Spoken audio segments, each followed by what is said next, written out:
Boa noite, irmãos e irmãs da Sociedade Espírita Cristo Amor e Paz.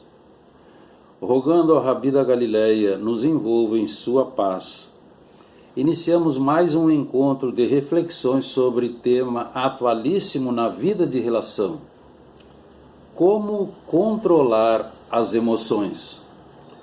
Antes, necessário testemunhar reconhecimento e afeição a esta nobre instituição que desde 10 de dezembro de 1950, fraternalmente, abre suas portas à dor e ao desespero, apesar das suas limitações, oferecendo repouso a todos sob a proteção do Consolador.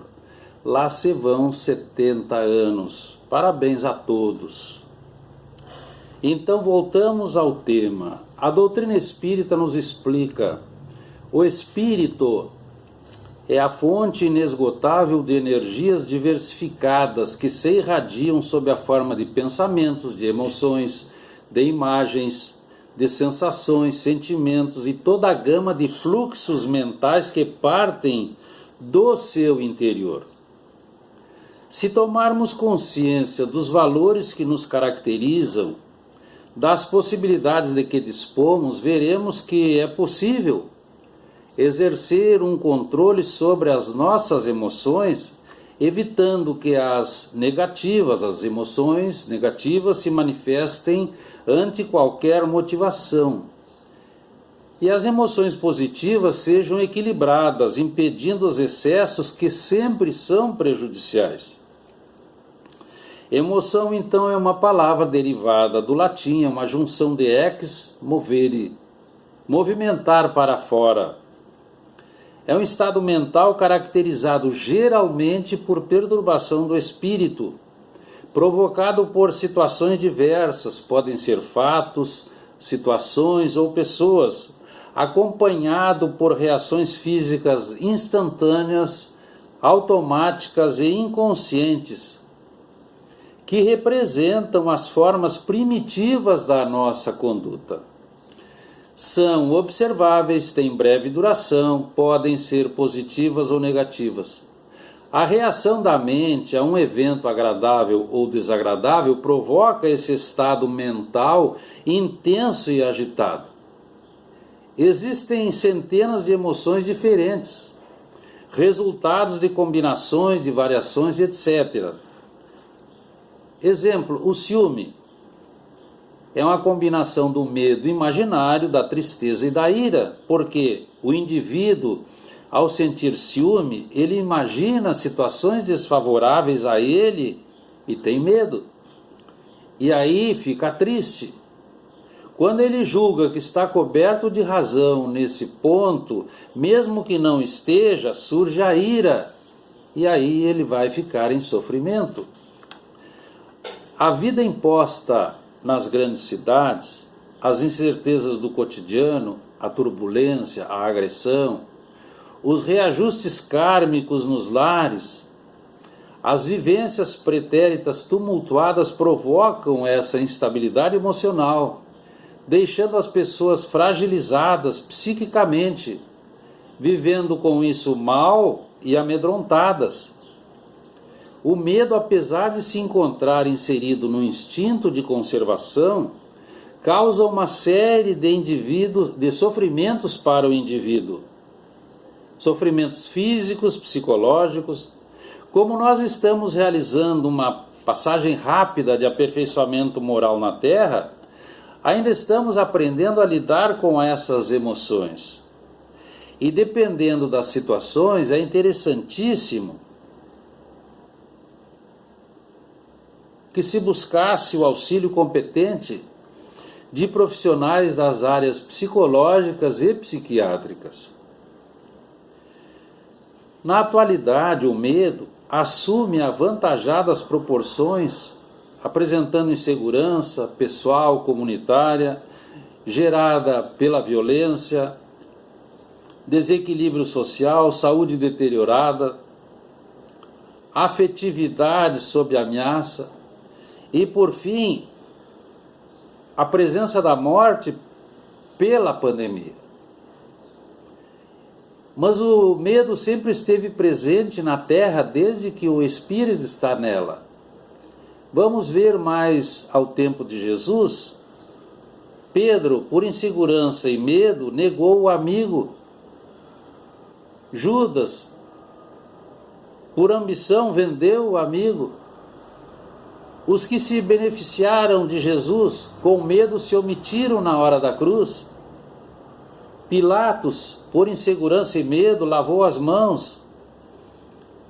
E o seu povo, os hebreus, com medo do homem livre, o crucificaram. Nós temos uma escala que foi chamada Escala de Percepção do Medo, criada em 2009 pelo psicólogo português Armindo Freitas Magalhães, que ele vai nos dizer: nós vivemos sempre numa leve ansiedade, que dependendo passa para ansiedade, se transforma em angústia, aumenta para o medo, aumenta mais ainda, surge o pavor e aí as fobias. Então, com essa escala, nós vamos nos interrogar intimamente onde nós passamos a nossa existência. O terapeuta Eric Berne, que criou a análise transacional, também nos informa que o ser humano já traz ao reencarnar 5 emoções básicas, que são o medo, a ira, a tristeza, a alegria e o afeto. E nós temos exemplos do medo no mundo espiritual. André Luiz, após o seu desencarne, tomando consciência daquela situação, por medo do desconhecido, ele fugia sempre procurando respostas, até que surge Clarencio e o leva para nosso lar.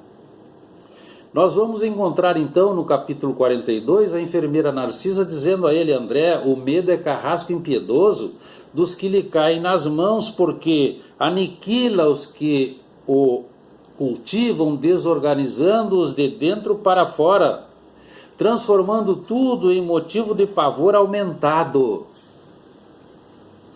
E aí então ela vai encaminhar André Luiz à escola contra o medo, onde seriam feitos exercícios para vencê-lo.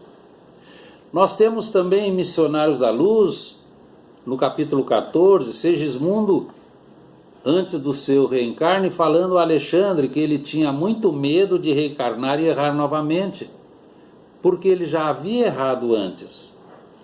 Em Obreiros da Vida Eterna, no capítulo 15, nós vamos encontrar Dimas, recém-desencarnado, e a sua mãe dizendo: não tenha medo, ore, deixe as queixas de lado.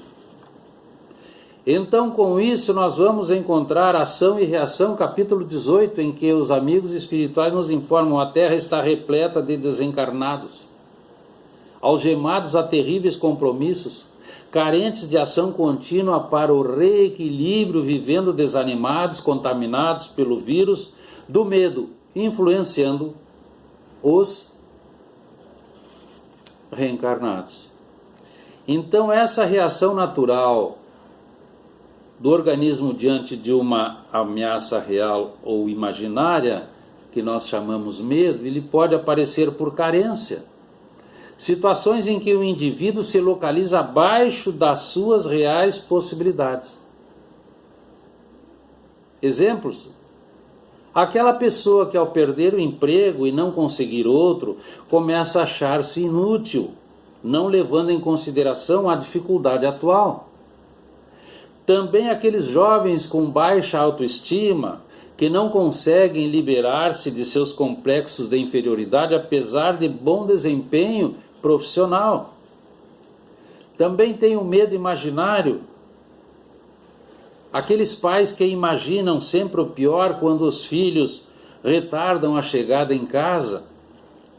Ou aquele hipocondríaco que acredita-se sempre doente, toma remédios por conta e acaba doente. Também aquelas pessoas que sempre imaginam situações de perigo. E quando nós encontramos o pânico essa reação do cérebro a um estímulo ambiente é um mecanismo de defesa contra aquela ameaça material externa. Exemplo, o avião em voo de cruzeiro passa por uma zona de turbulência e gera um ataque de pânico em uma passageira, que é ajudada pela comissária de bordo, que não tem a mesma experiência de vida que ela possui, aquela passageira. Então vai ajudar para acalmá-la. Ela passou já dentro do avião medo. Quando começou a tempestade ou a turbulência, ela foi ampliando até chegar ao pânico, porque ela se sentiu ameaçada e que poderia o avião cair, e aí tudo aquilo se desenvolve na mente. Então a ansiedade, a antipatia, o egoísmo, a hostilidade, também a frieza, o mau humor, a preocupação excessiva e a raiva apresentam reflexos no nosso sistema nervoso simpático. O coração se acelera, as pupilas se dilatam. Nós temos constipação intestinal. Começa a liberação exagerada de adrenalina e noradrenalina no sangue, nos prejudicando. Então encontramos uma importante análise médica sobre esse tema, emoções negativas.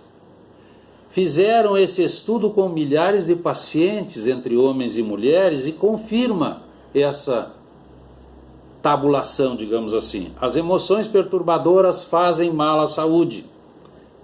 A ansiedade crônica, longos períodos de pessimismo e tristeza, incessante tensão ou hostilidade, desconfiança, ceticismo, apresentam duplo risco de doença.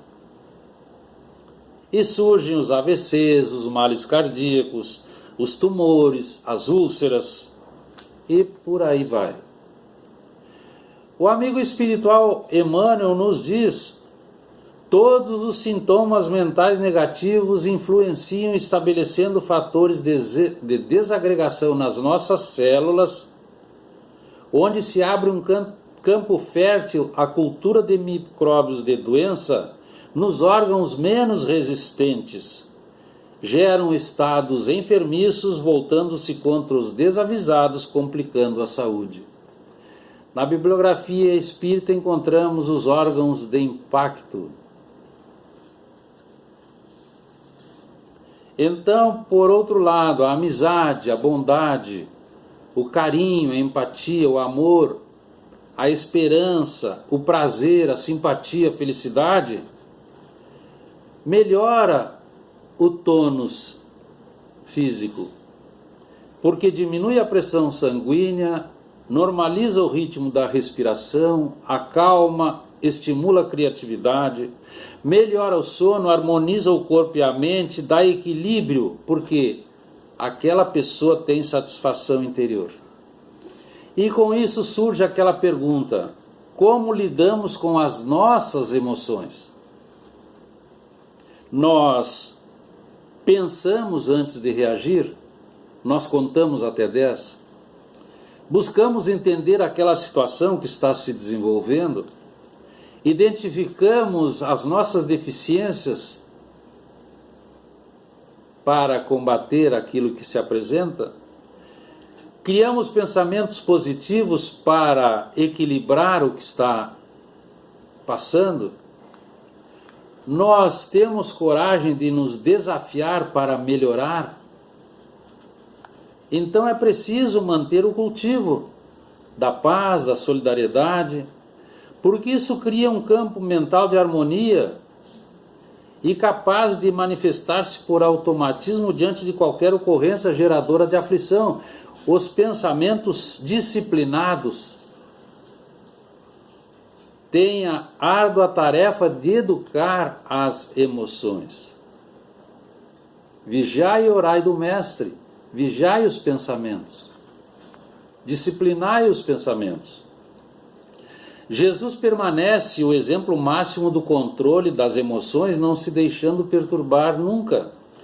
Em todos os seus passos, o amor e a bondade, também a compaixão e a misericórdia estavam presentes. Ele foi traído, foi humilhado, condenado, crucificado, manteve-se sereno. Manteve-se confiante, lecionando em silêncio o testemunho que é pedido a todos nós, que nos dizemos cristãos.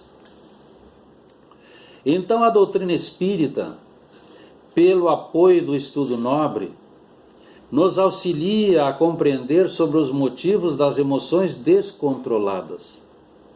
E vamos ver, os reais motivos estão no cadinho do inconsciente profundo, construídos em outras reencarnações.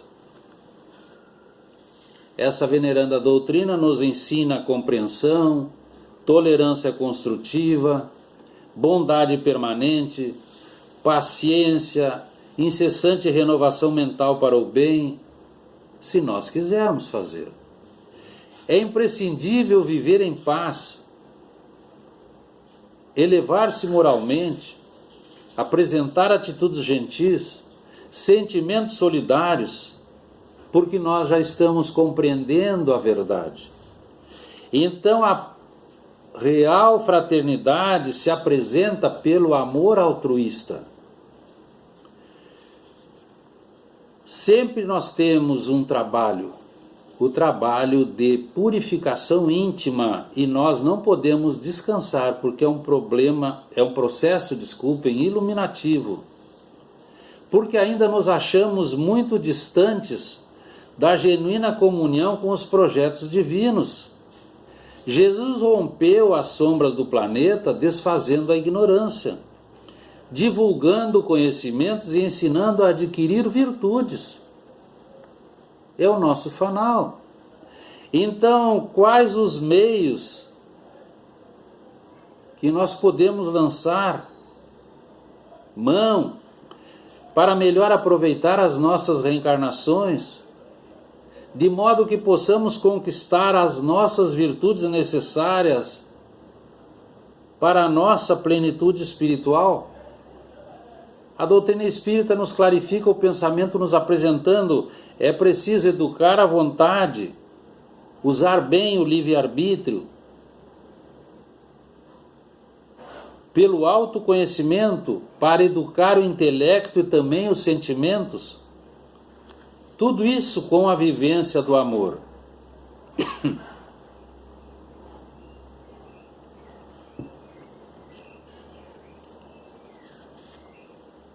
O espírito deve-se, todos nós, apressar o seu progresso rumo à perfeição, porque a maioria dos erros que cometemos são atos de fraqueza moral. A vontade esclarecida e vigilante governa todos os setores da ação mental. Então nós precisamos desenvolver a nossa liberdade de ação, e à medida que nós adquirimos a consciência de nós mesmos, nós começamos a produzir mais e melhor. Porque Deus não criou espíritos maus. Todos têm igual aptidão para o bem e para o mal, tanto que na escala espírita nós somos espíritos neutros. Os maus assim se tornaram pela sua vontade. Então cada um de nós tem a liberdade de escolha. Assim terá o mérito ou não do seu trabalho. Aí estamos dentro da lei de causa e efeito. Então o livre-arbítrio existe para nós na faculdade de ceder ou de resistir aos arrastamentos a que voluntariamente nos submetemos. Sem a liberdade relativa, ainda nós temos liberdade relativa, não haveria culpa pelo mal, nem mérito pelo bem. Também não haveria responsabilidade. Então, no Livro dos Espíritos, a questão 919, o Espírito Agostinho nos traz a chave do progresso individual, o autoconhecimento. Um exame sem interesse pessoal, num desejo sério de melhora, a fim de expulsar do interior as más tendências.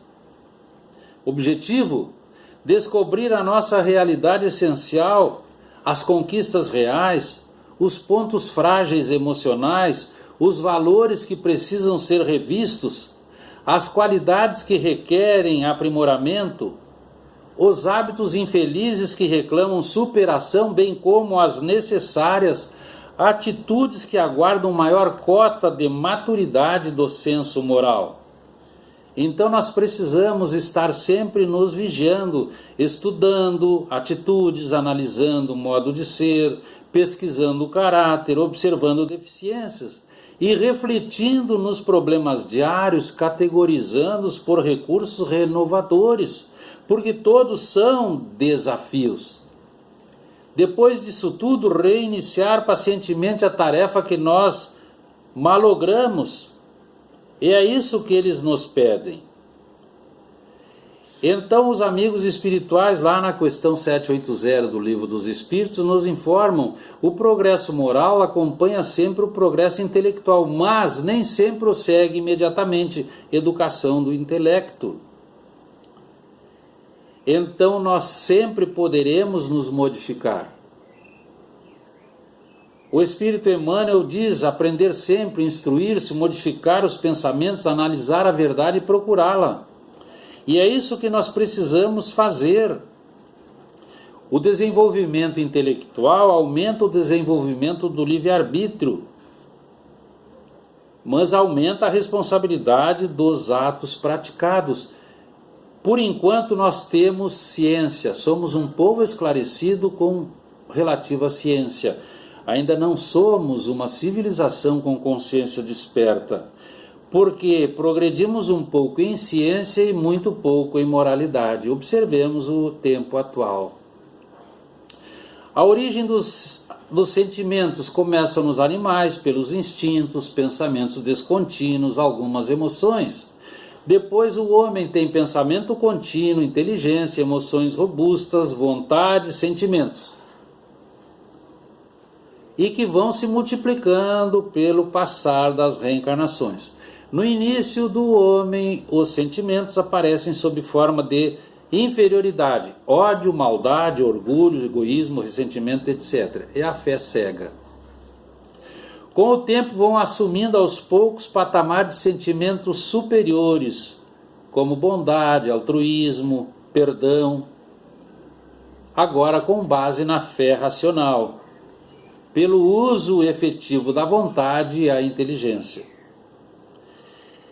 Então nós precisamos tomar decisões favoráveis com base em sentimentos nobres. Nós só entramos na vida física para nos melhorarmos, dizem os espíritos. Então Allan Kardec nos informa: a educação é a arte de fazer surgir nos homens a liberação dos germes das virtudes, reprimindo a liberação dos germes dos vícios. Quando encontramos o mestre Galileu, ele vai nos dizer: o reino divino, a edificação de Deus no homem, em verdade jamais surgirá no mundo por aparências exteriores. Então nós precisamos de humildade sincera, paciência nos desafios, serenidade diante das injustiças, calma no entendimento difícil, tolerância entre os menos evoluídos, cooperação aos necessitados, confiança nas horas de tormenta e esperança para todos os dias. E temos a chave para ligar tudo isso que nós vimos até agora. A amiga espiritual Joana de Ângeles nos informa: se dificuldades ameaçam o teu equilíbrio, utiliza-te da oração. Então a prece representa a indispensável alavanca renovadora, removendo obstáculos no terreno duro das incompreensões. Porque é prodigioso o poder espiritual comunicando emoções e pensamentos, imagens e ideias, desfazendo empecilhos, limpando estradas, reformando concepções e melhorando o quadro mental daquele que ora. E isso se irradia em energias benéficas do amor, porque é o remédio eficaz para todas as doenças da alma. De essência divina, a prece será sempre o reflexo positivo do espírito em qualquer posição por levá-lo a liberar de si mesmo os elementos mais puros de que possa dispor, mudando a direção das correntes mentais, arrojando então rumo à sublimação. As pessoas virtuosas, elas destacam-se das demais porque souberam aproveitar as lições e investiram no aprendizado moral e intelectual ao longo das reencarnações e das experiências vividas no plano espiritual após os desencarnes. Não porque são especialmente marcadas por Deus. Ainda estão muito distantes da ordem dos bons espíritos. Entretanto, revelam-se como espíritos de boa vontade. Espíritos que lutaram e triunfaram sobre si mesmos. Que fique para nossa reflexão, caros irmãos, caras irmãs, que possamos ficar em paz. Agradecemos a oportunidade. Novamente, parabéns e muito obrigado. Boa noite.